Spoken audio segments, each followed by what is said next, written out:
les surcoûts en matière énergétique. Pour autant, ce qui contribue au dynamisme des établissements, à l'éducation citoyenne des lycéennes et lycéens ligériens, ne peut être mis en suspens. Nous avons été alertés en septembre par des lycées et des partenaires qui avaient été soit contactés pour les prévenir de ne pas s'engager plus en avant dans leurs projets, soit confrontés à une impossibilité de déposer leurs projets, alors même qu'ils avaient suivi le calendrier de la région. Ainsi, des AEL au nombre de 32 initialement ont vu leur nombre réduit à 8, ce qui signifie la disparition de 596 projets dans 482 établissements pour 47 000 jeunes qui se retrouvaient alors pénalisés par votre choix.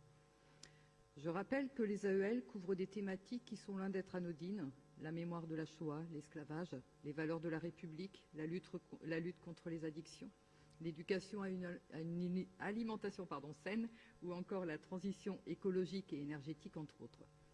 Des thématiques, vous le reconnaîtrez, revêtent une importance certaine. Elles permettent aussi ainsi d'accompagner les apprenants dans leur construction de citoyens en les rendant acteurs de leurs projets, tout en les confrontant à des thématiques qui ne peuvent les laisser indifférents. Nous ne pouvons donc que regretter votre choix, que ce soit sur le fond, je ne reviens pas sur les thématiques citées précédemment, ou sur la forme, qui montre une méconnaissance du fonctionnement de nos lycées, du métier d'enseignant, pour ne pas dire d'un manque de respect pour les équipes pédagogiques. En effet, monter un projet demande du temps, s'assurer de l'adhésion des apprenants concernés, et là est bien le problème. En effet, la progression pédagogique se fait en année scolaire et non en année civile. Alors, en renvoyant les projets au printemps 2023, de fait, cela supprimerait des projets en nombre conséquent, et nous ne pouvons pas croire que ce soit le but recherché par la région, par vous, Madame la Présidente. Nous ayons annoncé il y a quelques mois le Big Bang de la jeunesse, votre préoccupation, dites-vous, avec un point d'orgue ce 1er décembre prochain, sur lequel, par ailleurs, nous n'avons strictement aucune information, ni sur le fond, ni sur la forme. Par conséquent, maintenons le calendrier avec un démarrage des projets retenus en décembre-janvier, comme le demandent les représentants des personnels.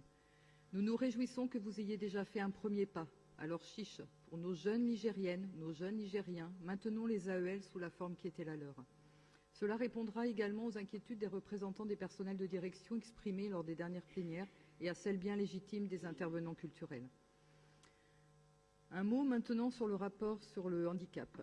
En effet, je m'interroge, alors même que vous mettez en avant la nécessité d'appréhender pleinement ce sujet, et je vous rejoins entièrement sur ce point, sur vos choix concernant le e-pass culture et sport, ainsi que le transport des apprenants en IME. Pourquoi, lorsqu'on se veut volontariste, que l'on parle d'une grande cause, en restons-nous à l'état d'expérimentation? En quoi le billet gratuit pour l'accompagnant d'une personne porteuse d'un handicap devrait passer par l'étape de l'expérimentation? Pourquoi le transport des apprenants en IME doit-il lui aussi se soumettre à une expérimentation? Cela ne va décidément pas de pair avec cette grande cause de votre mandat. Et j'ai bien entendu les justifications en commission qui m'ont laissé plus que dubitative.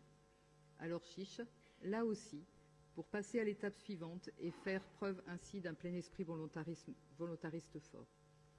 Et surtout, en gommant cette phrase terrible à lire dans le rapport, dans la limite des places disponibles, concernant le transport des apprenants en IME.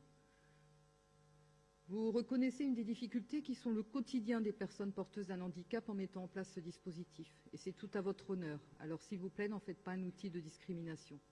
Je m'interrogeais également sur les aides ponctuelles dans le domaine de l'habitat inclusif, page 19. Mais peut-être allez-vous nous apporter les précisions qui manquent là aussi dans ce volet. Et enfin, Madame la Présidente, je souhaitais vous alerter sur votre volonté de mettre en place un parrainage entre les élus régionaux et les classes.